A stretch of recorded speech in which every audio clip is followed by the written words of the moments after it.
Fala, Hope! E aí? Quarta-feira, pré-feriado é dia do quê? Fala, Marazana, beleza? Dia de analisar mercado, né? Vamos dar uma olhadinha em como é que estão as ações da nossa bolsa.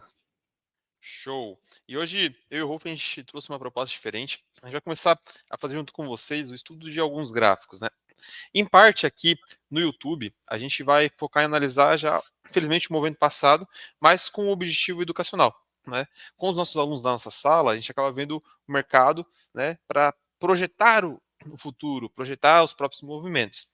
Mas, de qualquer forma, o que a gente faz hoje deve ser analisado no passado para ver sua eficácia, sua eficiência, e a gente vai estar querendo compartilhar com vocês algumas das ferramentas que nós utilizamos no nosso dia a dia. Tanto eu e o Rolf, a gente fica junto com nossos alunos na parte também do swing trade, aquelas operações de curto, médio prazo, né, utilizando normalmente o gráfico diário, e não só limitado ao gráfico de ações. Né, podemos usar os ativos de ações, futuros, commodities, né?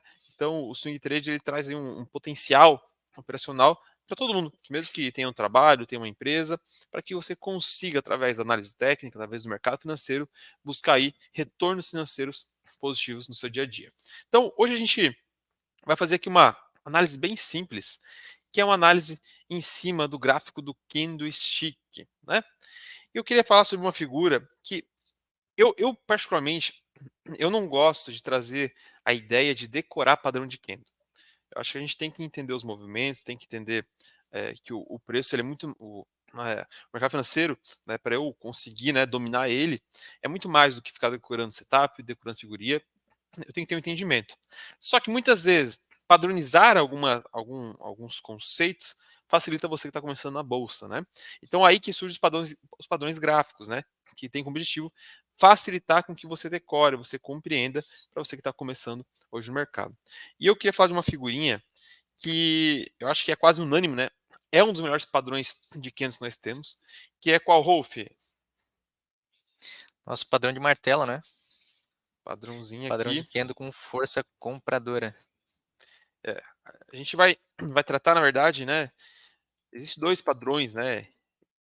Opa, martelo, né? Existe o reverso dele, que vai ser na estrela cadente, mas agora em específico eu vou falar do martelo. Então, o que é o martelo? O martelo, ele é um padrão que ele vai ter a seguinte composição. Ele vai ser formado por um corpo mais gordinho e ele vai deixar abaixo uma região de pavio, né? Uma região que houve o quê? Uma rejeição do preço. Vamos entender o que aconteceu aqui, né, Rolf? Ó, para ele formar essa figura aqui, né, o preço, ele começou aqui, teve, né, o seu preço de abertura. Em algum momento, deixa eu botar aqui, fazer assim, ó, ainda não existia. Então, eu tive aqui, ó, meu mercado abrindo aqui. E por algum motivo ele chegou aqui, ó, vim para baixo. Né? Ele veio aqui para baixo. Teve uma queda, né? É claro, no meio da queda, essa coloração aqui estava vermelha. Só que quando ele chegou aqui embaixo, o que aconteceu, Rolf? No padrão do candle martelo, né? A gente tem uma força compradora aí na parte inferior do candle, né? E a força compradora ela supera a força vendedora e joga esse meu preço novamente para cima. Só quem sabe que o padrão do candle ele grava quatro informações, né? Que é o OPHL, né? Abertura, fechamento, máxima e mínima. Mínima. Tem um videozinho aqui no YouTube, eu vou deixar o link no canal para você entender mais sobre o gráfico do candle. Que é Open, OCHL, né? Open, Close, né? Abertura, fechamento, High e Low, né? Máxima e mínima. E quando ele chega aqui e começa a subir, ele vai deixar minha mínima. E a gente sabe que as regiões de máxima e mínima, elas são marcadas no gráfico pelo pavio. E aí ele vem e acaba aqui fazendo, né, o seu fechamento nessa região. E aí ele pode, né, ele pode ter dois movimentos, né? Ele pode ter um fechamento abaixo da abertura, mas isso não descaracteriza o martelo, ou ele poderia, né, além disso, ter vindo aqui, ó, e ainda subido. Ele vai mostrar um pouquinho mais de força, mas não é o que vai desconfigurar o padrão. E aí eu acabo formando aí, né, um candle positivo, né, onde o meu fechamento ele vai superar a minha abertura. Beleza? Então o que eu tenho que entender? Pensa comigo. Eu tenho um mercado caindo. E aí, esse mercado para de cair. Ele encontra basicamente um suporte, já uma força compradora e começa a agitar o movimento. Há uma probabilidade dessa tendência ela continuar e eu ter uma sequência de força compradora, visto que já houve uma briga aqui no passado. Beleza? Simples, né? Mas tem simples que funciona. A gente quer complicar muito. Eu sei que vai ter algum comentário aqui. Meu Deus, sério que você ensina padrão de candle? Não, a gente não ensina padrão de candle. A gente tem outras ferramentas, mas a gente tem que pegar do mercado financeiro o que é de melhor e trazer para o nosso operacional, né? Depois que valida ele, executar ele no nosso dia a dia. E o Rolf, a gente estava. Quando foi o foi segunda que a gente estava analisando as ações? Acho que foi, né? Foi segunda-feira, a gente estava olhando algumas ações, né? A gente estava olhando as ações e a gente parou na SUS B3. E aí foi onde surgiu a ideia de trazer esse vídeo aqui. Olha só. Isso aqui é o nosso gráfico do Suzano, SUS B3, no gráfico diário, onde cada velhinha dessa aqui representa um dia operacional. Beleza. Olha o que o mercado deixou aqui. Que figura que é essa? Um martelo. E olha o que o preço ele fez. Após formar o martelo, ele subiu. Quanto Marisa subiu? Chegou a subir em 4 dias 4%. Então, o que eu entendo, o mercado encontrou a região de suporte, que já tinha marcado, inclusive, olha o que tem aqui de novo, Wolf, aqui. Temos mais um martelo aí anteriormente. Temos mais um martelo aqui. Esse aqui é um martelo já com uma amplitude um pouquinho maior, né? Quase o dobro da amplitude. E novamente, o mercado aqui, ó, subiu. Então, olha só. Mesmo que você não soubesse nada de mercado, você não tem aí na, na sua rotina ler os jornais internacionais, ver notícias, relatórios de empresa, mesmo que você não tenha olhado todos os fundamentos dos B3. Com essas duas simples figurinhas aqui, você já conseguiria ter tido o potencial, é claro, né? Gráfico parado é fácil, desembolsar aqui, ó, 3% aqui, em 4 dias também, e aqui 4%. Ou seja, no período aqui de menos de um mês, tu teria feito aí 7%. O que a poupança te paga no ano, você teria feito aí em um mês, Alguns dias. alguns dias. E esse é o potencial do swing trade. Eu, Marizano, eu busco fazer ao mês uma média de 5% ao mês. Eu considero um valor conservador, mas isso que eu busco não ficar tão exposto, porque isso faz parte do meu gerenciamento de risco e das minhas tomadas de decisões dentro da bolsa.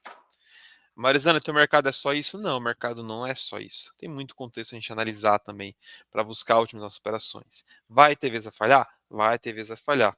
Mas o importante no mercado, né, é duas coisas. Que eu acerte mais do que ganhe. Não é bem essa verdade absoluta aqui, né? Porque a gente vai ver na estatística, né, na série que a gente está abrindo, que eu posso, né, perder mais do que eu ganho, mas pensa comigo, se quando eu ganho pouco, se quando eu ganho pouco, quando eu perco, perco muito, mesmo que eu tenha uma taxa de acerto muito alta, minha conta pode não fechar. Então, na verdade, como eu sempre trago para vocês, né, o resultado de operacional ele tem a ver com a taxa de acerto de uma estratégia, né, o meu nominal quando eu ganho, né, o meu lucro e o meu prejuízo. Então, é o equilíbrio dessas três variáveis aqui que vai dizer se uma estratégia ela é vencedora ou não. Eu posso ter uma estratégia que acerte 40% das vezes. Só que quando eu ganho R$ 300. E quando eu perco, perco 100, a conta vai fechar e vai super fechar. Então, não se trata apenas de taxa de acerto. Tem que envolver a relação também do risco-retorno em cada operação, né? Trazendo de um linguajar mais simples, né? Ah, Marisana, não faço ideia que é isso. Fica tranquilo que eu e o Rolf, a gente está, né, criando essa série de conteúdos para vocês, né, sobre a parte de mercado, como a gente faz para analisar uma estratégia, até mesmo como a gente faz para criar estratégias, que é o que norteia a maioria dos nossos operacionais, tá? Aqui embaixo no link desse vídeo vai ter uma página chamada, né, Online Traders estatística. Lá vocês vão conseguir baixar a nossa planilha de otimização de estratégia e também uma videoaula onde eu explico passo a passo como a gente faz para fazer um backtest adequado, tá? Novamente, simples, mas funciona. E para você que quer realmente ganhar dinheiro no mercado financeiro, é o melhor caminho. É legal? Não, é um pouquinho chato, né? O Rolf não aguenta mais ver aquela planilha. Mas você quer tratar isso aqui como uma aposta ou como uma profissão, algo sério? Né? O quanto você quer mudar a sua vida para justificar o teu estudo, o teu esforço. E é isso que eu queria trazer para vocês. Bem, né? E como é que funciona esse padrão do martelo, tá? Como vai acontecer o nosso gatilho, tá? Vou falar primeiramente, né, com base na entrada. Vamos dizer que eu estivesse aqui no dia, né, 9 de agosto, que foi quando formou a figura. Você ainda não sabe o que vai acontecer pela frente. Fechou o dia, montou essa figura. Quando que eu entro na operação? Se no dia seguinte o mercado romper a máxima desse martelo aqui, eu vou estar entrando na operação. Então, ó, no dia seguinte ele veio, rompeu, me posicionou na operação, e depois o mercado começou a caminhar. Então, sempre eu vou esperar o rompimento da máxima do martelo. Às vezes, ele vai deixar um paviozinho aqui. Ai, Marizana, mas esse paviozinho aqui, ó, aqui na figura que tu mostrou não tinha. Não tenta ser muito perfeccionista no mercado financeiro, né? Entenda a formação. Entenda que quando eu olho para esse pavio aqui, o que que eu tô tendo aqui, ó? Rejeição de preço, força compradora. Ou seja, uma tendência que isso aqui continue subindo, ainda mais que eu vim de uma tendência de alta, né? Beleza? Então fez uma correção, há uma grande chance de ele pegar e continuar subindo. E o mercado andou. Mesma coisa no segundo martelo que ele forma aqui. Formou um martelinho. Onde vai estar meu gatilho de entrada, Rolf? Rompimento da máxima dele. Rompeu essa máxima aqui, eu aciono a operação e vai para o meu alvo. Toda operação tem que ter um stop. A gente sempre vai deixar o nosso stop abaixo da mínima. Ó, entrada no rompimento da máxima. E meu stop no rompimento da mínima. Gente, esse aqui é um dos padrões que eu mais gosto, tanto para swing quanto para day trade, tá? Uso muito. No day trade eu não vou usar apenas ele como gatilho. Né? A gente vai ter as outras estratégias, né? Mais no fractal menor, né? Até porque nós operamos mais com gráfico de Renko dentro da estratégia da online, né? Então, se não conhece, tem aqui alguns vídeos no canal ensinando sobre o gráfico de Renko. E eu vou vincular, porque eu não sou 880, ou eu uso gráfico de Renko, ou eu uso gráfico de Kendo. Meu operacional, para quem já conhece, eu uso parte da análise técnica no gráfico de Renko e parte no gráfico de Kendo. E é a confluência desses dois que vai levar para minhas tomadas de decisões, beleza? Dá para tirar muita informação boa daqui, assim como dá para tirar muita informação boa do Renko, beleza? Então, entrada na máxima e stop na mínima, né? Mesma coisa aqui.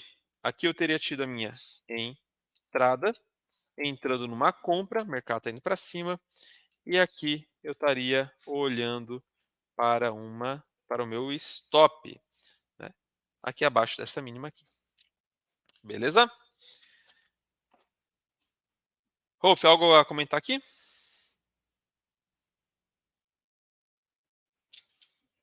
Falando até sobre o que tu comentou, né, de não ser tão perfeccionista, se a gente for olhar até o candle 139, que marcou esse fundo antes do movimento de alta, né? Deixa eu botar Apesar aqui de o que contador na de análise candles. técnica, né, o padrão de candle, ele tem essa característica do candle martelo ter uma amplitude da sombra, né, do pavio dele, pelo Sim, menos umas 2 vezes aí o tamanho do corpo, né? isso. Mas foi um candle de bastante força compradora que mostrou rejeição, né? Quando marcou aquele fundo lá, né? Candle 139 antes do movimento de alta, né? Superou a máxima do candle anterior, deixou uma Aqui, né? sombra aí mostrando isso, aham. Mostrando o interesse dos compradores aí. Uma forte rejeição desse preço aqui, né? Sim, Que é aham. importante. Rompimento do Assim como inside candle anterior para cima, né? Exatamente. Assim como a gente teve um possível martelo aqui no 123, né? Tivemos aqui no 104. Esse aqui já não considero tanto, Tá tá? mais característico como um 2G, né? É, como Corpo muito 2G. pequeno, né? É. Tivemos aqui. E esse aqui, ó, ele chegou a bater na sua ruptura máxima aqui, ó, 2% em 2 dias. E aí, Rolf, eu acho que eu vou deixar para um próximo vídeo, a gente faz em sequência, como nós fazemos para fazer a projeção de alvo. Então, pessoal, se quer saber como faz para projetar um alvo com base no Kendo, comenta aqui no chat. E acho que também já não deixa, né? Curte aí o canal, compartilha, se inscreve. Segue a gente também lá no nosso Instagram, né? @onlinetradersbr. Nós estamos lá toda hora postando conteúdo, né? Conheça o nosso escritório. Nós somos hoje um hub, né, de soluções financeiras, buscando aí ajudar você a destravar financeiramente. Lembrando que o mercado não é só especulação, existem várias estratégias que nós podemos fazer em renda fixa, em ações, pensando no longo prazo e pensando na tão sonhada liberdade financeira. Né? E um conceito que eu sempre gosto de deixar: liberdade financeira não necessariamente é ver em Dubai andando de Ferrari. Hum. Liberdade financeira muitas vezes diz respeito a você, né, poder fazer aquilo que você gosta, ter um ativo que pague todos os teus custos para que você tenha uma vida de qualidade, né? Às vezes você não precisa de uma Lamborghini para ser feliz. Aí tu fica tão aquela liberdade financeira, precisa ter milhões. Não, às vezes com uma construção, né, que é factível para muitos, você já pode pensar aí nos próximos 10, 15 anos, né? Está estruturando aí essa nova vida, né? Mas você tem que começar a dar o primeiro passo, tem que plantar a primeira sementinha. É importante falar isso, né? A gente acaba muitas vezes sendo, querendo ou não, né, bombardeado, né, por isso a carros, mansões, avião, mas você tem que fazer uma pergunta: é isso que vai te fazer feliz? Né? Talvez para o Rolf, felicidade é ter uma casa e um apartamento na praia, não ter que trabalhar mais, só fazer as operações dele na cripto, ficar no mercado, estar com os alunos, né? Porque isso aqui a gente gosta muito de estar com os nossos alunos, né? Estar dentro das mídias, no supermercado, porque a gente tem tesão de fazer isso aqui, literalmente, né? É muito bom. E andar com a sua X1 e ter seu jet ski lá. Talvez para uma Marezana, a melhor liberdade financeira é ter os meus dividendos, é ter os meus imóveis alugados, é ter os meus fundos, ter talvez algum outro negócio que já rode basicamente sozinho, está com sócio de algumas empresas e poder ter decisão de trabalhar ou não, mas eu ter tempo E para fazer o viajar que eu muito, né, quero. Marazana? O meu sonho sempre foi, né, poder. Eu nunca fui aquele cara que sonhou em ficar na praia sem fazer nada. Né? Então, meu plano de vida, e no momento, meu plano de vida ele é assim: vou parar tudo. Meu plano de vida, a única coisa que eu quero ter é o poder de escolha de se eu quero trabalhar ou não. Mas eu sempre vou optar por estar em movimento. Eu gosto disso. Né? A minha vida ela tange mais no final da vida para uma parte mais social, né? Para estar mais em trabalhos voluntários, empresas, né? Empresas de, de propósito, né? Realmente a nossa ONG que a gente está construindo. Só que para isso eu preciso de dinheiro. Para isso eu estou estruturando tudo isso para conseguir vivenciar esse propósito tá no meu coração. E o meu é o ter um negócio que eu possa tocar de qualquer lugar, que é o que a gente consegue fazer hoje com, né, as operações day trade, operações de swing, né, com a empresa como um todo, né, Rolf? A gente pode estar operando e estar com nossos alunos em qualquer lugar do mundo. Então, o conceito de Sim. liberdade financeira, ele tem que ser revisto. Né? Porque às vezes tu cria uma liberdade financeira que está muito inalcançável. Não, talvez tu chegar em um futuro com uma renda lá de 10, 15 mil por mês já seja o suficiente para você viver uma vida mais que tranquila. Né? Então, às vezes a gente tem o erro de fazer uma super meta e sem saber. Eu fiz uma pergunta numa palestra que eu fiz em Joinville semana retrasada, então mês passado, onde eu questionei quanto, quanto você gostaria de ganhar por mês? E um falou, quero ganhar meio milhão por mês.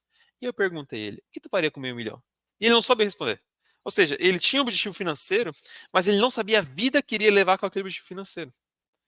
Então, tenha muito claro o que vocês querem ter como vida, que certamente, né, Papai do Céu vai abençoar os planos de vocês para que vocês possam ter a estratégia para atingir eles e colocar eles em prática. Rolf, então a gente fica devendo aqui um vídeo sobre como projetar alvo e a gente faz um outro vídeo para trazer sobre a estrela cadente.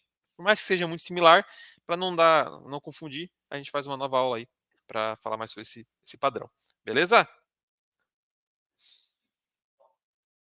Fechou, Rolf? Beleza. Então tá bom. Gente, até o próximo vídeo e um bom feriado aí para vocês. Valeu! Fechou.